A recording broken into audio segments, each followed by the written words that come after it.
Nah, mumpung masih di Sumatera Barat nih, cobain dong rendang yang satu ini. Tapi yang ini beda dari biasanya. Rendang umumnya dibuat dari daging, tapi ada juga nih rendang dari telur, alias rendang talua. Kayak rendang ini nih, Fems. Teksturnya kering dan renyah. Enak juga loh buat dijadi cemilan. Telur ayam, tepung tapioka, jahe, laos, bawang putih, dan cabai merah ini bahan bakunya nih, Fems. Haluskan bumbu dan campurkan semua bahannya. Proses pengadukan ini butuh waktu beberapa menit sampai bahan tercampur rata. Kemudian, adonan dimasak dengan kuali dan api yang besar.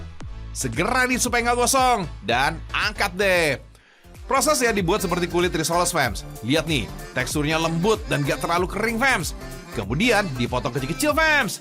Nah, adonan inilah yang disebut sebagai talua. Tinggal campur dengan bumbu rendang aja deh.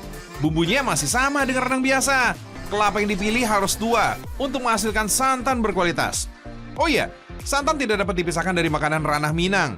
Santan sudah dipakai masyarakat Minang secara turun-temurun. Dalam sehari, ada 500 butir kelapa untuk membuat masakan di sini. Santan tinggal dimasak dengan bawang, daun salam, dan bumbu rendang. Masak hingga santan mendidih, Fems. Nah, teknik inilah yang dikenal dengan sebutan marandang, alias merendang. Sebenarnya, rendang menjadi teknik memasak, bukan nama masakannya, Fems. Proses memasak yang lama membuat rendang ini lebih awet.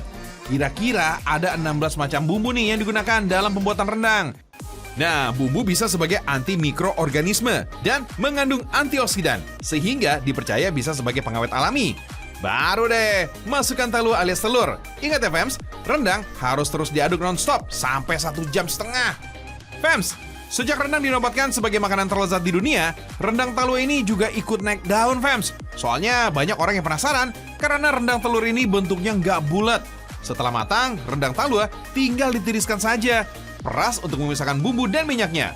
Proses pemisahan ini juga masih dilakukan secara tradisional dengan alat yang disebut pangaci. Kalau udah kering, bumbu rendang ini bisa dicampur dengan talua.